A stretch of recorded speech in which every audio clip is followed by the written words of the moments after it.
One radian कितने degree के बराबर होता है?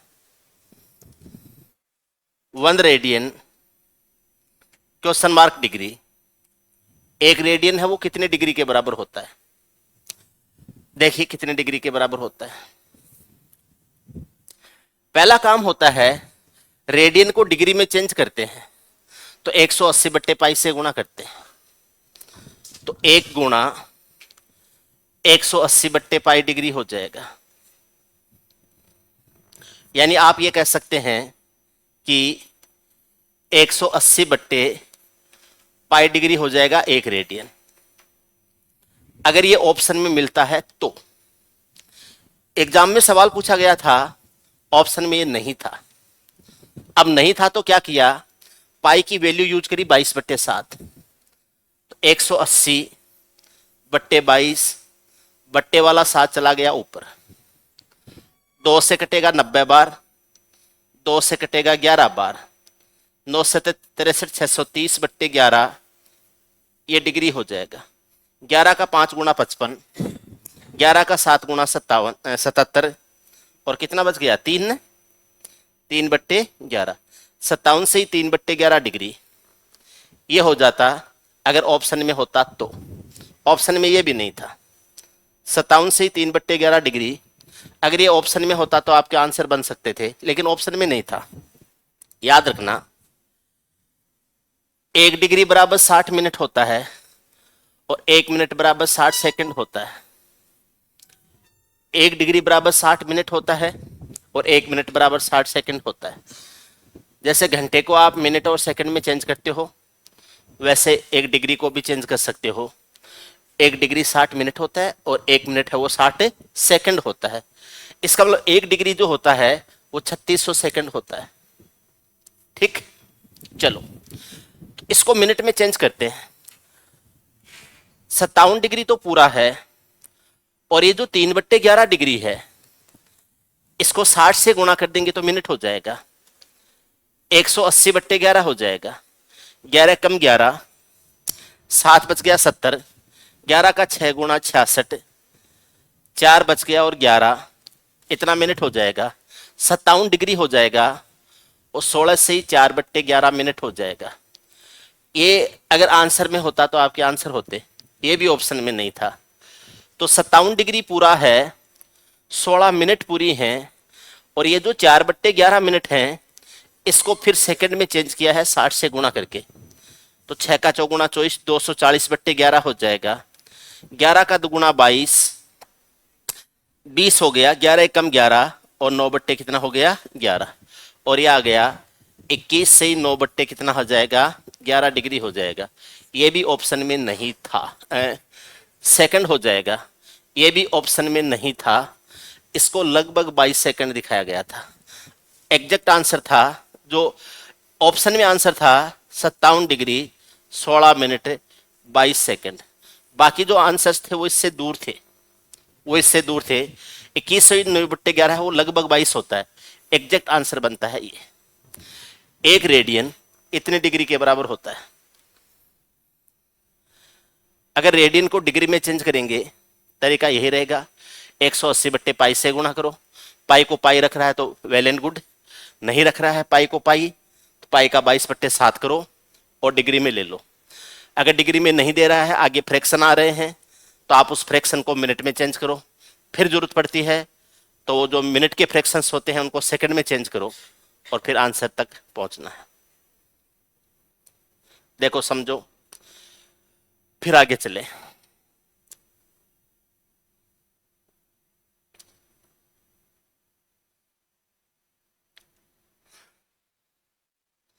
ज्योमेट्री को समझने की दिक्कत नहीं होती है, समझ में आती है सबको। ज्योमेट्री सबको समझ में आती है। ज्योमेट्री के तो सवाल ही नहीं होते, सब कुछ आने के बावजूद सवाल नहीं होते ज्योमेट्री के। इवन लैंग्वेज पढ़ के ये समझ में नहीं आता इसका डायग्राम कैसा बनेगा। पहला काम तो यही होता है कि डायग्राम कैसे बनेगा। डायग्राम इमेजिन नहीं हो पाता है। और ऐसे नहीं कि अभी शुरुआत कर रहे हो इसलिए नहीं, आप एक एक दो दो बार पढ़ लोगे उसके बावजूद भी ये दिक्कत रहेगी।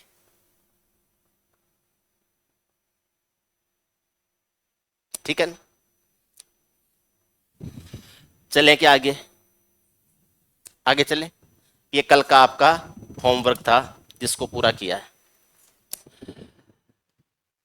एंगल का मेजरमेंट आपको मैंने बता दिया, एक तो डिग्री वैल्यू में होता है, एक रेडियन वैल्यू में होता है। डिग्री वैल्यू होती है उसको हम साष्टिक पद्धति बोलते हैं या अंश मापन बोलते हैं, और जो आपका रेडियन पद्धति होती है उसको वृत्तीय मापन बोलते हैं। ठीक है, सर्कुलर मेजरमेंट होता है, एक वृत्त के आधार पर पाई रेडियन में या फिर रेडियन में यूज किया जाता है। क्लियर है? तो ऐसे सवाल कभी भी आए कर लेंगे। आपको ऐसे सवाल मिल सकते हैं sine pi by 3, sine pi by 4, sine pi by 2। ठीक है, इसका मतलब क्या है, पाई का मान कितना है, 180 डिग्री। समझ रहे? पूरा एक जो राउंड होता है सर्किल का वो 2 पाई रेडियन का होता है। 2 पाई रेडियन का मतलब कितना हो गया, 360 डिग्री का होता है। ठीक है, एक पॉइंट के ऊपर जितने भी एंगल्स बन सकते हैं, सारे एंगल्स जो होते हैं उनका जो सम होता है वो 2 पाई रेडियन या 360 डिग्री होता है। एक लाइन के ऊपर, एक पॉइंट के ऊपर एक ही डायरेक्शन में जो दो कोण बनते हैं उनका योग कितना होता है, 180 डिग्री होता है। ये थीटा है तो कितना हो जाएगा, 180 माइनस से थीटा। एक से ज्यादा बन रहे होते हैं, एक से ज्यादा एंगल्स बन रहे होते हैं। ठीक है, ये थीटा है, ये अल्फा है, ये बीटा है, ये गामा है, तो इन सब का योग theta plus alpha plus beta plus gamma बराबर कितना हो जाएगा, 180 डिग्री हो जाए। एक ही डायरेक्शन में एक लाइन पर बनने वाले सभी कोणों का योग कितना होगा, 180 डिग्री हो जाएगा। एक बात यह समझनी है, छोटी छोटी बातें हैं, शामिल होती जाएंगी, आपके कंसेप्ट है वो आगे बढ़ते जाएंगे। उम्मीद है ये आपको समझ में आ गया। दो एंगल्स होते हैं, उनका आपस में योग होता है, सम होता है। उसके आधार पर एंगल्स को हम नाम दे देते हैं।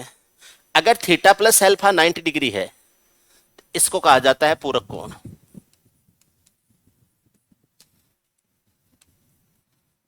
Complementary angle. अगर थीटा प्लस अल्फा बराबर 180 डिग्री है, इसको कहा जाता है समपूरक कोण। इसको अनुपूरक कोण भी बोल सकते हैं, और ये होता है सप्लीमेंट्री एंगल। ये आपस में दो कोण का योग होने के कारण सप्लीमेंट्री एंगल्स, सप्लीमेंट्री एंगल्स। और अगर दो कोणों का योग मोर देन 180 डिग्री होता है, 180 डिग्री से ज्यादा होता है, तो ये जो दो कोण हैं वो हो जाते हैं रिफ्लेक्स एंगल्स। वैसे ज्यादा सही अच्छी बात नहीं है, रिफ्लेक्स एंगल में और ही नाम दूंगा। अगर थीटा प्लस अल्फा बराबर 360 डिग्री हो जाते हैं, तो ये हो जाता है कंप्लीट एंगल भी बोलते हैं इसको। अदरवाइज तो ये दो ही यूज होंगे आपके।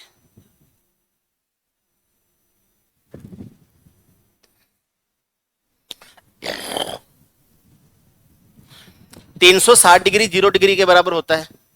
आपको दोबारा रिपीट कर देता हूं, 360 डिग्री इक्वल टू 0 डिग्री होता है, और माइनस का जो एंगल होता है वो 360 में से उस एंगल को घटा देने से आता है और वो प्लस का हो जाता है। कोई एंगल माइनस में दे रखा है, 360 में घटा दीजिए, प्लस का हो जाएगा।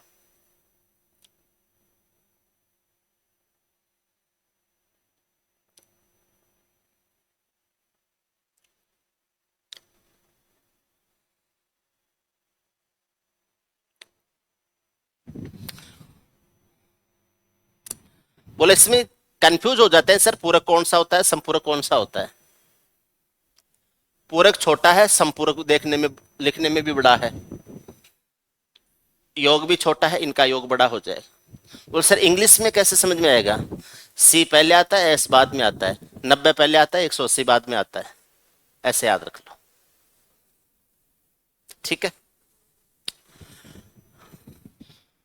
Classification of angles.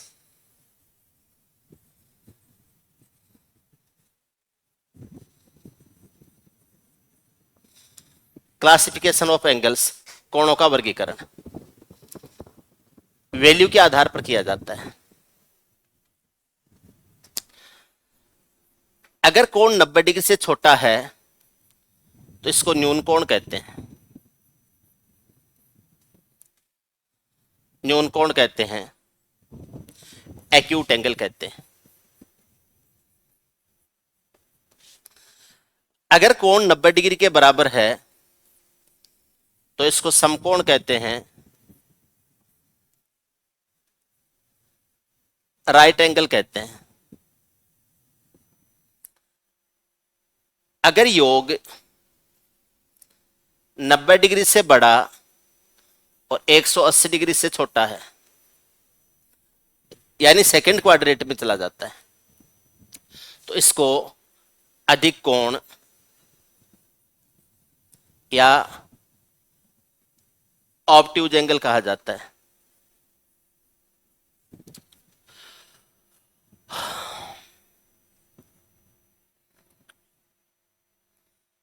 वापस निकाल दूंगा मैं।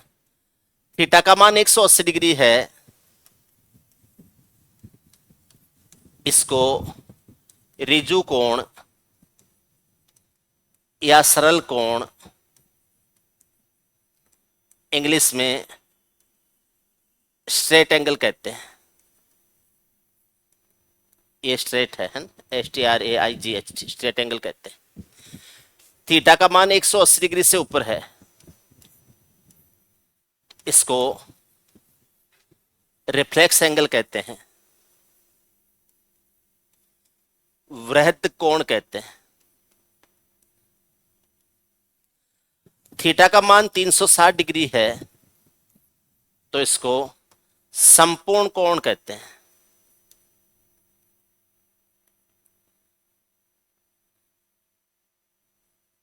कंप्लीट एंगल कहते हैं। आप देख लीजिए, वापस निकाल दे।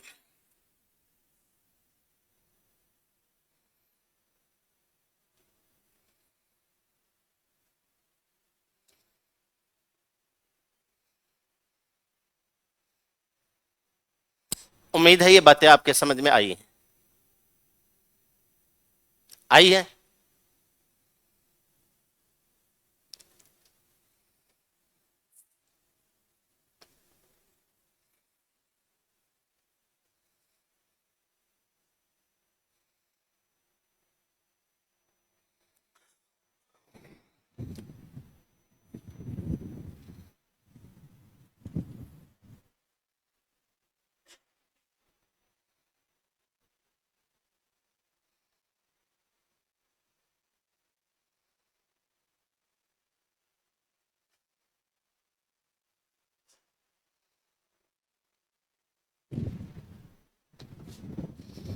देखो,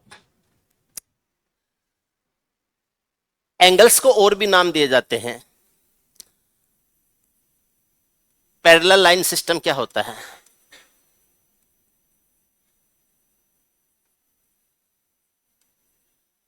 पैरेलल लाइन सिस्टम क्या है ये समझो।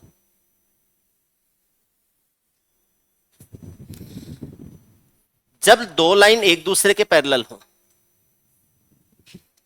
इसको मैं ए बी नाम दे दूं, इसको मैं सी डी नाम दे दूं, और ये बोल दूं ए बी और सी डी पैरेलल है। दो लाइन पैरेलल हो तो इनके बीच की परपेंडिकुलर डिस्टेंस इक्वल होती है, नॉन इंटरसेक्टिंग होती हैं। कितना भी आगे बढ़ा दो एक दूसरे को प्रतिच्छेद नहीं कर सकती। ठीक है। इन दोनों की स्लोप बराबर होती है, दोनों के बीच का कोण है वो 0 डिग्री होता है, ऐसे बहुत सारी बातें। ठीक है ना? ये इसको बोला जाता है ट्रांसवर्स। केवल ट्रांसवर्स भी बोल सकते हैं, ट्रांसफर लाइन बोल सकते हैं। इंग्लिश में इसको, हिंदी में इसको तिर्यक रेखा या अनुप्रस्थ रेखा कहा जाता है। ट्रांसवर्स या ट्रांसफर लाइन, ट्रांसवर्स लाइन, अनुप्रस्थ रेखा या तिर्यक रेखा।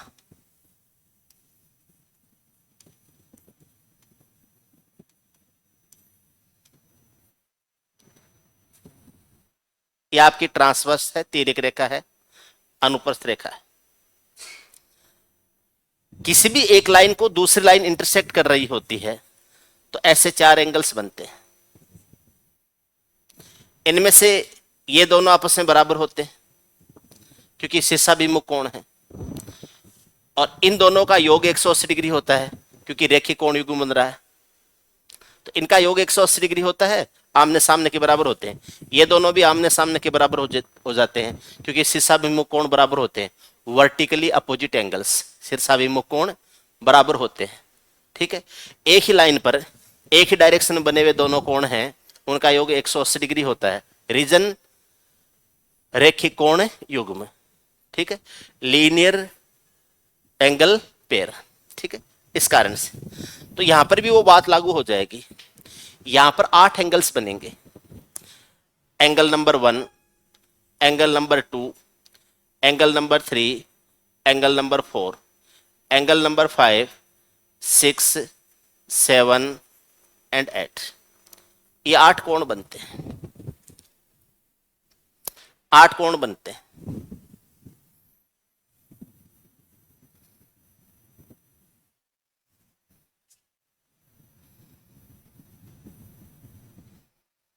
अब इन 8 कोणों में क्या क्या होता है उसको देखते हैं। एंगल 1 और 3 बराबर है, एंगल 2 और 4 बराबर है, एंगल 5 और 7 बराबर है, एंगल 6 और 8 बराबर है।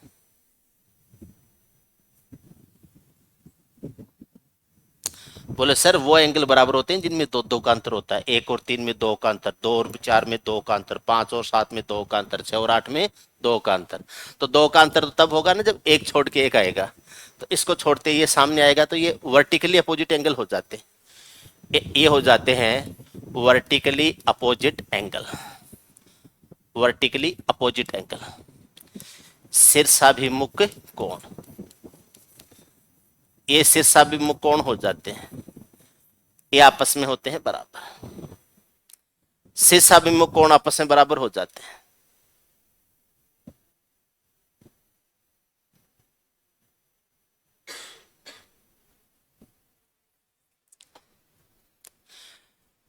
पैरेलल लाइंस होती हैं, उनकी स्लोप बराबर होती है। ए बी और सी डी की स्लोप बराबर होती है। जैसे ये लाइन और ये लाइन है, इसकी स्लोप बराबर होती है। और इनको कोई ट्रांसवर्स लाइन काटती है तो ये जो इंटरसेक्शन पॉइंट होता है, यहां पर एक एंगल बनता है और एक एंगल यहां भी बन रहा होता है। ये दोनों की आपस में स्लोप या ढाल बराबर है और यहां एक लाइन काट रही है। तो ये जो एंगल है और ये जो एंगल है, ये इस लाइन और इस लाइन के बीच की का एंगल बनेगा। इस लाइन और इस लाइन का एंगल बनेगा। याद रखना, एक लाइन की स्लोप m1 हो, दूसरी लाइन की स्लोप m2 हो, तो टेन थीटा बराबर m1 अपॉन m2 होता है। दोनों लाइन के बीच का एंगल दिया गया हो तो टेन थीटा बराबर m1 अपॉन m2 होता है। ठीक है, ध्यान रखना। अगर या जो स्लोप होती है वो m बराबर टेन थीटा होता है। ठीक है, तो यहां पर क्या हो जाएगा, दोनों लाइन की जो स्लोप होती है वो बराबर होती है और तिर्यक रेखा इनको काट रही है, तो इस लाइन की स्लोप तो सेम ही रहेगी। तो ये एंगल और ये एंगल आपस में क्या होते हैं, बराबर होते हैं। अगर ये एंगल थीटा है तो ये एंगल भी क्या होगा, थीटा होगा। ये थीटा होने से ये 180 डिग्री माइनस थीटा हो जाएगा क्योंकि रेखीय कोण युग्म बनता है। इन दोनों का योग 180 डिग्री होना चाहिए। तो ये 180 माइनस थीटा होने से ये 180 डिग्री माइनस थीटा हो जाएगा, ये आपस में बराबर हो जाएंगे। ये थीटा होने से ये 180 डिग्री माइनस थीटा बनेगा क्योंकि इनके बीच में लीनियर पेयर बनता है। और ये थीटा होने से ये थीटा हो जाएगा क्योंकि वर्टिकली अपोजिट एंगल बराबर होते हैं। ये थीटा होने से ये भी थीटा हो जाएगा क्योंकि वर्टिकली अपोजिट एंगल बराबर होते हैं। और ये 180 डिग्री माइनस थीटा होने से ये भी 180 डिग्री माइनस थीटा हो जाएगा क्योंकि वर्टिकली अपोजिट एंगल आपस में क्या होते हैं, बराबर होते हैं। तो यहां से क्या आएगा, 1 और 3 बराबर हैं, 2 और 4 बराबर हैं, 5 और 7 बराबर हैं, 6 और 8 बराबर हैं। और इनके बराबर होने का कारण क्या था? शीर्षाभिमुख कोण होने के कारण बराबर हैं। वर्टिकली अपोजिट एंगल होने के कारण ये जो मैंने दो दो के ग्रुप बनाए हैं, ये एंगल्स आपस में क्या होते हैं? बराबर होते हैं। समझ रहे आप मेरी बात को? दूसरी बात देखिए आप, एंगल 1 इक्वल टू एंगल 5 होगा, एंगल 4 इक्वल टू 8 होगा, एंगल 2 इक्वल टू 6 होगा, और एंगल 3 इक्वल टू एंगल 7 होगा। ये एंगल्स आपस में बराबर होते हैं, और इनके बराबर होने का कारण है, इनको कहा जाता है संगत कोण कहा जाता है। संगत कोण कहा जाता है, कोरेस्पोंडिंग एंगल्स।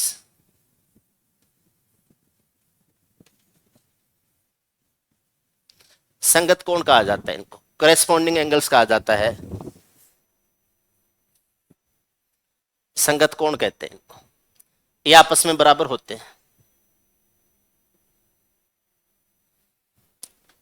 एक बराबर होने का तीसरा कारण और बताता हूं।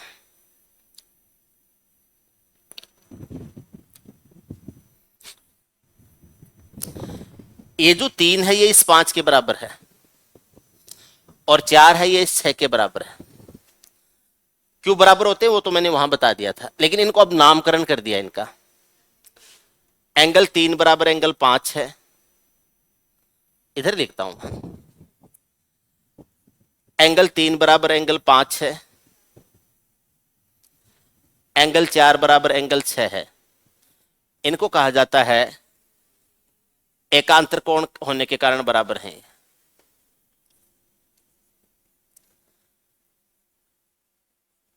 अल्टरनेट एंगल्स एकांतर कोण होने के कारण बराबर है। ऐसे ही 1 और 7 भी बराबर होते हैं, ऐसे ही 2 और 8 भी बराबर होते हैं। इनको भी एकांतर कोण कहेंगे, लेकिन कौन से? बाह्य एकांतर कोण कहते हैं। ये होते हैं बाह्य एकांतर कोण, एक्सटर्नल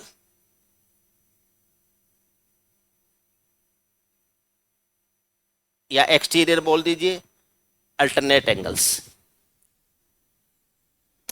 इनको कहते हैं बाह्य एकांतर, यानी दोनों पैरेलल लाइंस है उसके बाहर होते हैं।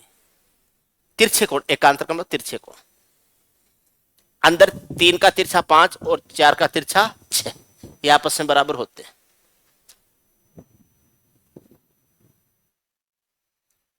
ठीक है।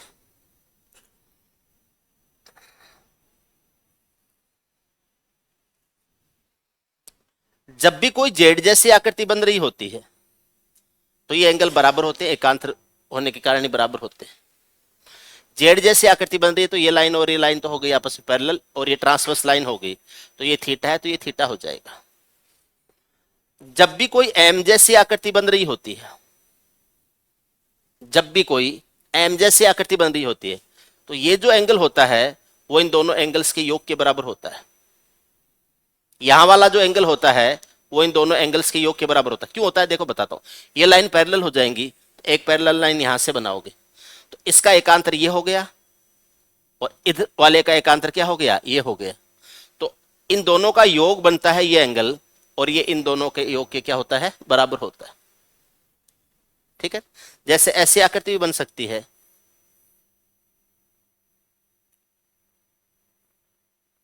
ऐसी आकृति बन सकती है।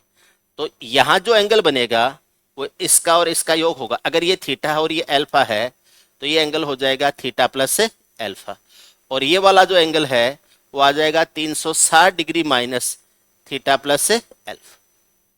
ऐसे एंगल्स तय करते हैं। ये भी इसी के कारण होता है, एक्सप्लेनेशन इसी के थ्रू दिया जाएगा। जेड बनना, एम बनना, ऐसी आकृतियां हो सकती। ठीक है ना। आगे चल के हम ए भी बनाएंगे। ए बनता है तो क्या होता है? ठीक है ना। नीचे भी बंद कर दिया तो ये फिर सिमिलरिटी वगैरह चालू होगी तब पटेंगे इसको। ठीक है।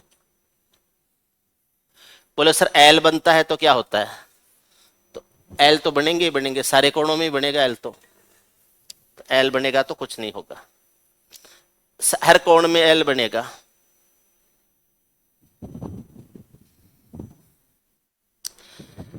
क्लियर है? आगे चलते हैं, आओ।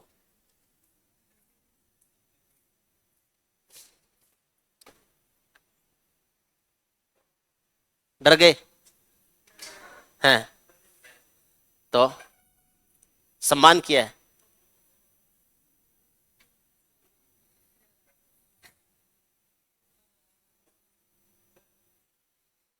क्या? पास में ही बैठ जाओ, बैठ जाओ पास में, मान सम्मान तो एक साथ बैठ के भी हो जाएगा, बातचीत ही हो जाएगी।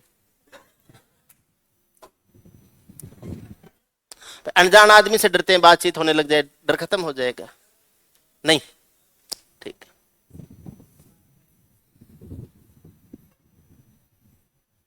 देखो,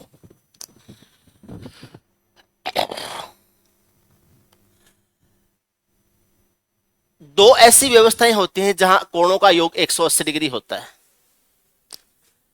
एंगल 1 प्लस एंगल 2 बराबर 180 डिग्री है,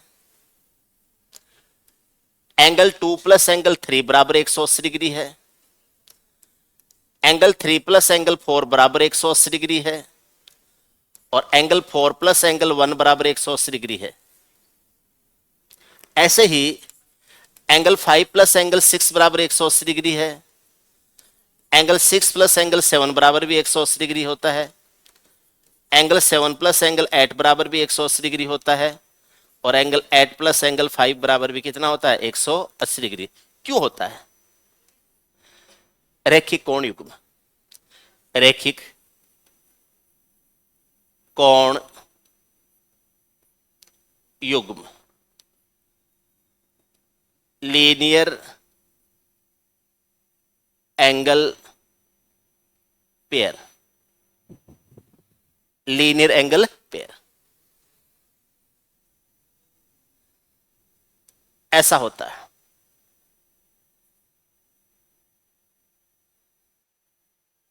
ये आपके समझ में आ गया। एक व्यवस्था और होती है जिनके कारण ये आपस में एक दूसरे के संपर्क हो जाती है, यानी ये 180 डिग्री हो जाती है। वो बताता हूं क्या होता है। ये जो पैरेलल लाइंस के बीच में चार एंगल्स बन रहे हैं, इनको कहा जाता है अंतः कोण। ठीक है, इनर एंगल कह दीजिए, इंटीरियर एंगल कह दीजिए, ठीक है। और ये जो होते हैं, या इंटरनल एंगल कह दीजिए, और पैरेलल लाइन के बाहर की तरफ दो कोण उधर और दो कोण इधर, ये जो चार कोण होते हैं इनको कहा जाता है एक्सटीरियर एंगल, बहिष्कोण, या एक्सटर्नल एंगल। बहिष्कोण कहा जाता है, बाह्य कोण भी कहते हैं, ठीक है। या इंटरनल और एक्सटर्नल कह दीजिए, इंटीरियर और एक्सटीरियर कह दीजिए। देखो, एक ही तरफ के इंटीरियर और एक ही तरफ के एक्सटीरियर है, उनका योग 180 डिग्री होता है। एक ही तरफ के इंटीरियर यानी चार और ये जो ट्रांसवर्स है इसके एक तरफ के दोनों इंटीरियर, तो दोनों इंटीरियर का योग 180 होगा। एंगल 4 प्लस एंगल 5 बराबर 180 हो जाएगा। एंगल 3 प्लस एंगल 6 ये बराबर भी 180 डिग्री हो जाएगा। और सर समझ में आ गया, जिनका योग 9 बनता है ना उनका योग 180 होगा। ये होता है वन साइडेड इंटीरियर, एक ही साइड के अंतः कोण या इंटीरियर। ऐसे 1 और 8 का योग भी 90 होता है।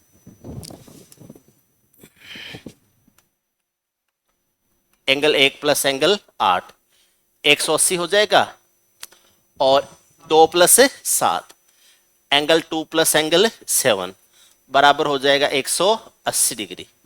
ये क्या होता है? ये वन साइडेड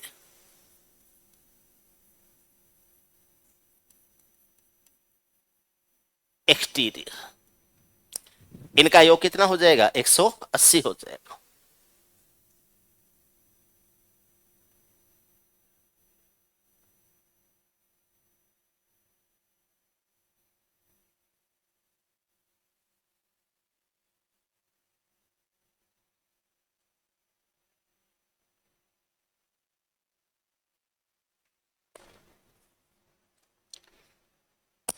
एक दिन ऐसे ही एक वीडियो आ गया था सामने। एक हरियाणा में कोचिंग है, आईसीएस कोचिंग, उसमें एक मैडम पढ़ाती है जीके। हाँ, बबीता मैडम। तो वो जीके पढ़ाती है। तो उनका कोई 2-3 मिनट का वीडियो था। कोई लड़की आई। अब वो लड़की आई तो उसको बैठने की जगह नहीं मिली, तो किसी लड़के ने कहा कि आजा मेरे पास बैठ जा। अब वो उस चीज के ऊपर ज्ञान चालू हो गया। ऐसे बोलते हो, कल को आपकी बहन को भी कोई ऐसे बोलेगा, तो ऐसे ही तो बोला था बैठ जा, इसमें गलत क्या बोला था? गले पड़ गई मैडम उसके। मैं तो अपनी बेटी के लिए और अपने लिए भी इन बातों को लागू करती हूँ, और कर्मों का फल मिलता है, तो बैठाने बैठने के लिए बोल रहा था, और कुछ थोड़ा बोल रहा था।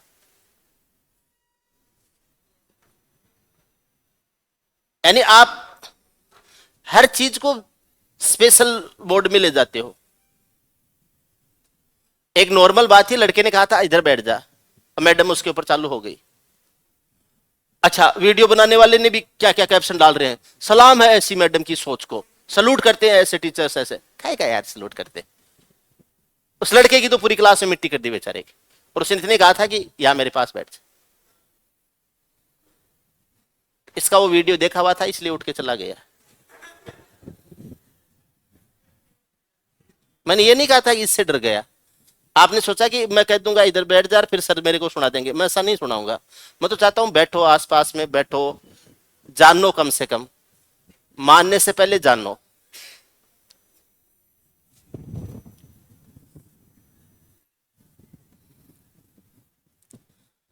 क्लासमेट्स हैं आपके, ठीक है, आप भाई बंधु मानते हैं, भाई बंधु मान लो, फ्रेंड्स मानते हो, फ्रेंड्स मान लो, और कुछ मानते हो और कुछ मान लो।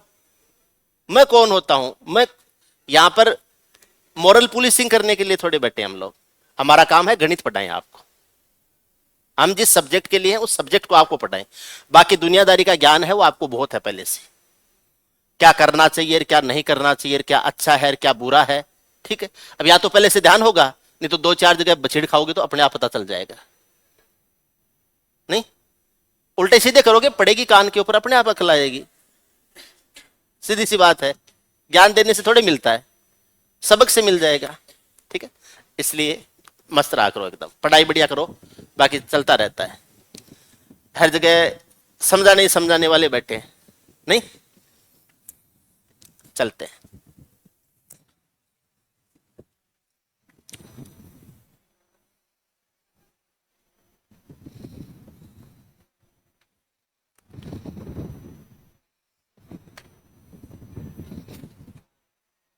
एक लड़की गेट के पास खड़ी है। अब ये पता नहीं अपनी कोचिंग की है, दूसरी सही दिखी नहीं। अब मैं कह देता आज जा, अब ये उस चीज का भी इसलिए मैंने नहीं कहा जा। जा, पढ़ते हैं आगे। नहीं, पढ़ा रहने दो खुला, सही है। चलो पढ़ते हैं।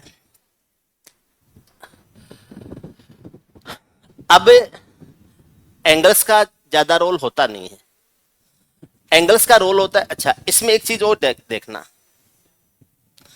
यहां पर कौन कौन से एंगल तो बराबर होते हैं और कौन कौन सा योग है वो 180 डिग्री होता है, ये पता नहीं चलेगा। मैं आपको एक तरीका बता देता हूं। एग्जाम में इसकी जरूरत नहीं पड़ेगी कि ये बराबर किस कारण से हुए, एकांतर होने से बराबर हुए, या क्रॉसपेंडिंग एंगल होने से बराबर हुए, या वर्टिकल अपोजिट होने से बराबर हुए। आपको ये पता चल जाए कि यार ये एंगल बराबर है। इनकी जरूरत हम तब पड़ेगी जब ऐसे जैसे कोई ट्राइंगल बन रहा होगा, इसमें पैरेलल इसके एक लाइन बन रही होगी, तो ये थीटा है तो इसको भी थीटा माना जाएगा, ये अल्फा है तो इसको भी अल्फा माना जाएगा, और इसको बीटा माना जाएगा। तो एक ट्राइंगल तो ये हो गया, एक ट्राइंगल ये हो गया, ये दोनों आपस में सिमिलर हो जाएंगे। और सर ये कोण बराबर क्यों है? तो ये वही बातें हैं, ठीक है। याद रखना हमेशा, यहां पर दो ही तरह के एंगल बनते हैं, 8 वाला कोई सिस्टम है ही नहीं। एंगल बनते हैं दो ही तरीके के। अब उनमें से दो दो एंगल्स को लिया जाता है, या तो उन एंगल्स का वैल्यू बराबर होगा, या फिर 180 डिग्री योग होगा। इसके अलावा और कुछ नहीं हो सकता। या तो एक एंगल दूसरे एंगल के बराबर होगा, या फिर दूसरे एंगल के साथ में मिलकर 180 डिग्री बनाएगा। इसके अलावा कुछ नहीं हो सकता। जैसे एक एंगल 40 डिग्री का हो गया, अब इसमें से 4 एंगल होंगे, 40 के अकेला नहीं होगा। और बाकी जो 4 है वो 140 के होंगे। अब 40 के साथ में दूसरा एंगल दिया गया है, तो या तो होगा 40 का या होगा 140 का। बोल सर पता कैसे चलेगा कौन सा 40 का? तो अगर ऐसा सिस्टम आ रहा है तो देखने से पता चल जाएगा। देखो, चौड़ा मुंह वाला एंगल बड़ा होता है, संकड़े मुंह वाला एंगल छोटा होता है। ये मुंह है चौड़ा और ये मुंह है संकड़ा, तो बड़ा मुंह बड़ा एंगल, छोटा मुंह छोटा एंगल, एक बड़ा मुंह प्लस एक छोटा मुंह बराबर 180 डिग्री। ये हो जाता है 180 डिग्री। जैसे मैंने इस एंगल को 40 डिग्री बोल दिया, तो अब संकड़े संकड़े मुंह सारे 40 हो जाएंगे। ये भी 40 हो जाएगा, ये भी 40 हो जाएगा और ये भी 40 हो जाएगा। तो कहां हो रहा है? ये भी 40 हो जाएगा। बाकी जो चौड़े मुंह बच गए हैं वो सारे कितने होंगे? 140, 140, 140 और 140। अब इनके नाम कुछ भी दे दो, जैसे ये 140 ये 140 संगत कोण हो गया, ये 40 ये 40 संगत कोण हो गया, ये 40 ये 40 संगत कोण हो गया, ये 140 ये 140 संगत कोण हो गया, ये 40 है ये 40 है एकांतर होने के कारण, ये 140 ये 140 है एकांतर होने के कारण, ये 140 ये 140 है बाई एकांतर होने के कारण, ये 40 ये 40 है बाई एकांतर होने के कारण। इन दोनों का 180 डिग्री है योग, internal one sided internal angles होने के कारण। इन दोनों का योग 180 डिग्री है वन साइडेड इंटरनल एंगल होने के कारण। इन दोनों का योग 180 डिग्री है वन साइडेड एक्सटर्नल एंगल होने के कारण। इन दोनों का योग 180 डिग्री है वन साइडेड एक्सटर्नल होने के कारण। रीजन चाहे जो भी हो, ये दोनों आपस में बराबर हैं, वर्टिकली अपोजिट एंगल हैं, शीर्षाभिमुख कोण है। ये दोनों कोण आपस में बराबर हैं, वर्टिकली अपोजिट एंगल हैं, शीर्षाभिमुख कोण है। ये दोनों कोण आपस में बराबर हैं, वर्टिकली अपोजिट एंगल है, शीर्षाभिमुख कोण है। ये दोनों कोण आपस में बराबर हैं, वर्टिकली अपोजिट एंगल है, शीर्षाभिमुख कोण है। इस कारण से बराबर।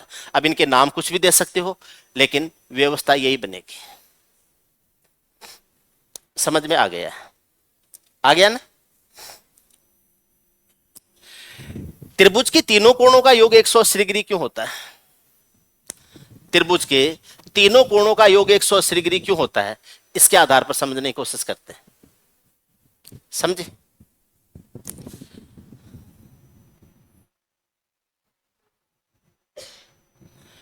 ये एक ट्राइंगल है, ए बी और सी। ए से होते हुए एक लाइन बनाओ जो बी सी के पैरेलल हो। ए से होते हुए एक लाइन ड्रॉ करो जो बी सी साइड है उसके एकदम पैरेलल हो, समांतर हो। इसको एंगल ए बोल देते हैं, इसको एंगल बी बोल देते हैं और इसको एंगल सी बोल देते हैं। बोलो कोई दिक्कत किसी को? तो ये बी होने से ये बी होगा क्योंकि एकांतर कोण बराबर होते हैं, और ये सी होने से ये सी होगा क्योंकि एकांतर कोण बराबर होते हैं। ठीक है, ठीक है, ठीक है ना? और एक स्ट्रेट लाइन पर एक ही साइड में बनने वाले कोणों का योग कितना होगा? 180 डिग्री। ठीक है, एक स्ट्रेट लाइन है, एक पॉइंट पर वन साइडेड जितने भी एंगल्स बनते हैं उन सब का योग कितना होता है? 180। तो angle A plus angle B plus angle C बराबर हो जाएगा 180 डिग्री। तो त्रिभुज के तीनों कोणों का योग 180 डिग्री होता है। त्रिभुज के तीनों कोणों का योग होता है 180 डिग्री।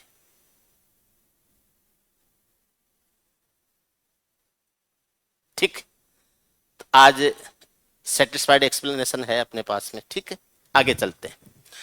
बहुभुज, बाकी जो पॉलीगॉन्स होते हैं, ट्राइंगल के एंगल्स हो गए, अदर जो आपके पॉलीगॉन्स होते हैं उनके एंगल्स में क्या होता है? ठीक है, तो आप ये कह सकते हो बहुभुजों के कोण, बहुभुजों के कोण।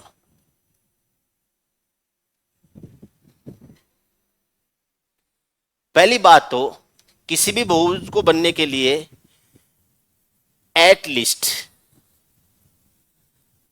3 एंगल्स एंड 3 साइड्स की जरूरत पड़ती है। एट लीस्ट यानी कम से कम 3 भुजाएं और 3 एंगल्स होने चाहिए आपके पास। कम से कम 3 भुजाएं होनी चाहिए, 3 साइड होने चाहिए, 3 एंगल्स होने चाहिए, तब जाके क्या बनेगा? बहुभुज बनेगा। ठीक, आप ये भी कह सकते हो 3 नॉन लीनियर पॉइंट्स, 3 ऐसरेख बिंदु होने चाहिए एक ट्राइंगल बनाने के लिए। उसके बाद में भी आप जैसे क्वाड्रिलेटरल चतुर्भुज बनाते हो, पेंटागोन बनाते हो, हेक्सागोन बनाते हो, ऑक्टागोन बनाते हो, 5 भुजाओं का, 6 भुजाओं का, 8 भुजाओं का, 10 भुजाओं का, 12 भुजाओं का, ठीक है, 12 भुज, 18 भुज, 20 भुज, 100 भुज, 1000 भुज, कुछ भी बनाते हो तो उतने पॉइंट्स तो कम से कम चाहिए, और वो पॉइंट एक स्ट्रेट लाइन में नहीं होने चाहिए। आप एक ही लाइन पर ले लो पॉइंट, बोलो एक ले लिया, दो ले लिया, तीन ले लिया, चार ले लिया, पांच ले लिया, बोलो सर इसका पंचभुज बना के दिखाओ, तो सर से नहीं बनेगा ये, ठीक है।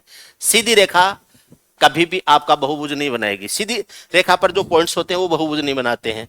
तो बहुभुज बनाने के लिए पॉइंट्स का ऐसरेख होना जरूरी है, एक सीधी रेखा में नहीं होने चाहिए, एक सीधी रेखा में नहीं होते। ऐसे अगर एंगल्स हैं, देखो दो पॉइंट तो एक सीधी रेखा में होते ही होते हैं, दो पॉइंट्स को तो मिलाते हुए एक लाइन बनाई जा सकती है, लेकिन तीसरा पॉइंट उस लाइन पर नहीं आना चाहिए, तब उनको ऐसरेख माना जाता है। अब इनको यूज करते हुए आप ट्राइंगल बना सकते हो, क्वाड्रिलेटरल बना सकते हो, और पेंटागोन बना सकते हो, पंचभुज बना सकते हो, त्रिभुज बना सकते हो, चतुर्भुज बना सकते हो, पंचभुज बना सकते हो। अब आपसे पूछा जाता है इन 5 बिंदुओं को मिलाते हुए अलग अलग कितने ट्राइंगल्स बनाए जा सकते हैं, अलग अलग कितने क्वाड्रिलेटरल बनाए जा सकते हैं। तो इसके लिए आपका परमिटेशन कॉम्बिनेशन वाला कॉम्बिनेशन यूज करते हैं फिर, ठीक है, कॉम्बिनेशन यूज करते हैं। यूट्यूब पर शाम को 4 बजे क्लास डाली हुई है मेरी, पढ़ाया हुआ है, 6-7 क्लासेज हैं परमिटेशन और कॉम्बिनेशन पर, वो देख लेना। यहां पर भी बताऊंगा, ज्योमेट्री में जितना परमिटेशन कॉम्बिनेशन यूज होगा वो तो बताऊंगा, ज्यादा डिटेल्स है वो आपको वहां से मिल जाएगी, तो वहां भी क्लास देख लेना, ठीक है ना। बहुभुज के कोण जो होते हैं, जैसे ये कोई बहुभुज है, ये कोई बहुभुज है, ठीक। ये पहली बात तो 2 प्रकार के होते हैं बहुभुज, एक तो होते हैं उत्तल यानी कॉन्वेक्स, और दूसरे होते हैं अवतल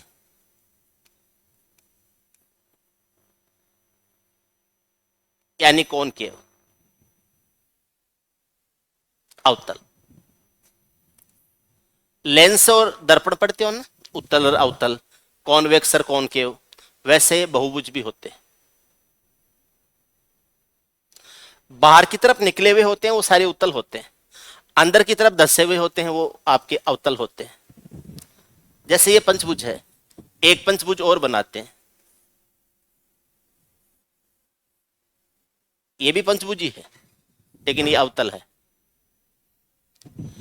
एक चतुर्भुज है ये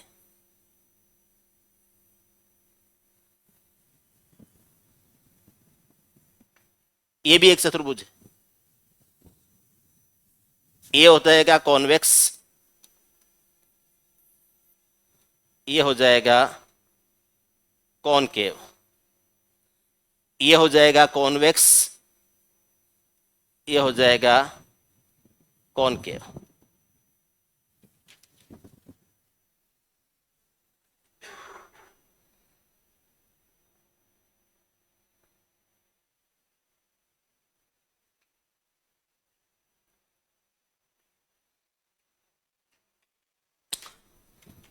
ओके, ये केवल अपने समझने के लिए था। आज के बाद में जब कभी भी ऐसी बात आए, जैसे आपको बोला चतुर्भुज, तो ये अंडरस्टूड है कि उत्तल ही होगा। आपको बोले पंचभुज, आपको बोले षटभुज, तो उत्तल की बात की जाएगी। हम समझने के लिए अवतल कह सकते हैं, लेकिन बात किसकी होगी, उत्तल की होगी।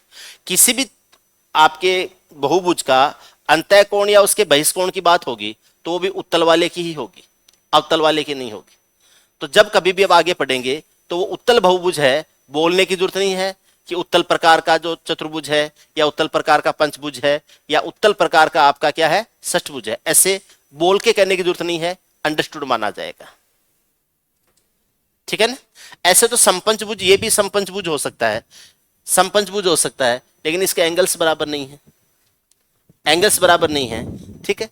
बहुभुज में सारी भुजाएं बराबर होते हुए भी एंगल्स बराबर नहीं होने के कारण उसको समबहुभुज नहीं कहा जाता है, यानी रेगुलर पॉलीगॉन नहीं कहा जाता है, ठीक है। करेंगे इसके ऊपर बात थोड़ी बाद में। तो हम उत्तल बहुभुज की बात करें। अच्छा, ट्राइंगल ऐसा बहुभुज होता है जो केवल उत्तल ही होता है, अवतल हो ही नहीं सकता। अवतल हो ही नहीं सकता। कारण क्या है? उत्तल बहुभुज के जो आंतरिक कोण होते हैं उनका मान किसी भी कंडीशन में 180 डिग्री से ऊपर नहीं जा सकता, 180 से नीचे रहेगा। लेकिन जो अवतल होते हैं उसका ये जो आंतरिक कोण है ये 180 से ऊपर हो जाता है, और ये जो आंतरिक कोण है वो 180 से ऊपर हो जाता है।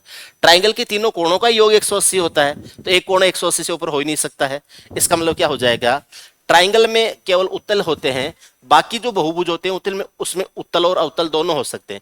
लेकिन कभी भी अब जैसे किसी बहुभुज की बात है, चतुर्भुज की, पंचभुज की, षटभुज की, कोई भी बात आए तो ये अंडरस्टूड माना जाएगा कि उत्तल बहुभुज की बात हो रही है, अवतल की नहीं हो रही है, जब तक स्पेशली मेंशन नहीं किया जाएगा तब तक नहीं यूज करना है।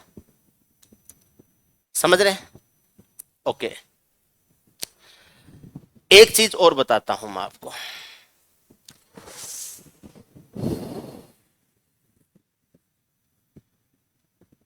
रहने दो।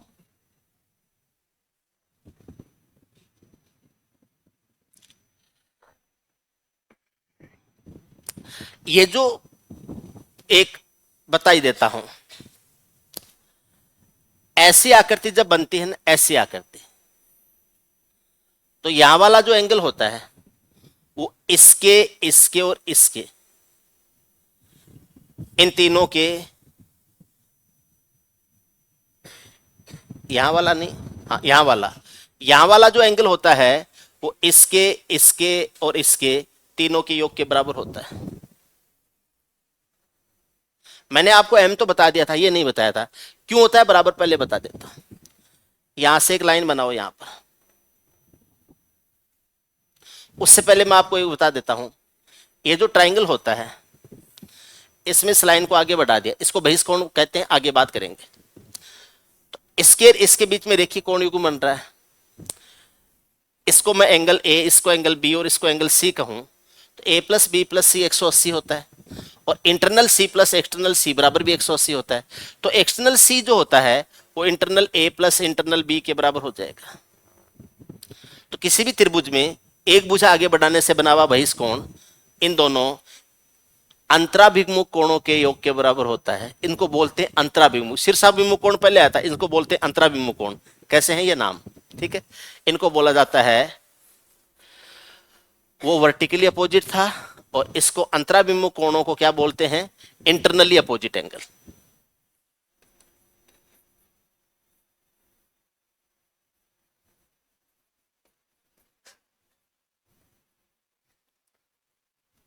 अंतराभिमुख कोणों के योग के बराबर। तो जैसे ही मैंने यहां ये बनाया, तो ये एंगल, इस एंगल को ए कहूं, इसको बी कहूं, इसको सी कहूं, इस एंगल को डी कहूं, तो ये एंगल तो बन जाएगा A plus B. Angle A plus angle क्या हो जाएगा? बी हो जाएगा। और ये जो एंगल बनेगा ये एंगल सी प्लस एंगल क्या हो जाएगा? डी। और A plus B plus C plus D को आपस में जोड़ दूंगा, तो ये जो एंगल है वो इस ए के, इस पूरे के और इस पूरे के योग के क्या होता है? बराबर। तीनों के योग के बराबर होता है। यहां वाला जो एंगल होता है वो इन तीनों के योग के बराबर होता है, जो भी इनका योग हो उसके बराबर होता है। चलो मैं एकदम देसी तरीके से समझाऊं, एकदम देसी मरावा तरीका। चतुर्भुज के चारों कोणों का योग 360 होता है, तो ये जो एंगल बनेगा वो 360 में से ए प्लस बी प्लस ये एंगल और ये एंगल घटाने से बनेगा। और यहां इधर वाले और इस इधर वाले का पूरा भी 360 होता है। समझ रहे हो नहीं समझ रहे? अगर ये इन तीनों के साथ मिलके 160 है, और ये जो अंदर वाला इस बाहर वाले के साथ में 360 है, तो ये जो बाहर वाला है ये तीनों अंदर वाले के योग के क्या हो जाएगा? बराबर हो जाएगा। तो आप इसको डायरेक्ट भी ऐसे यूज कर सकते हैं। कभी भी ऐसी आकृति बन रही होती है तो ये जो एंगल होता है, इसको मैं थीटा बोलूं, इसको अल्फा बोलूं, इसको बीटा बोलूं, तो ये हो जाएगा theta plus alpha plus beta हो जाएगा। ऐसे बराबर हो जाएगा ये। कभी जरूरत पड़ जाए सडनली, आपको उस टाइम ध्यान में ना आए, एक बार देखा हुआ होता है तो आपके दिमाग में आ जाती हैं चीजें।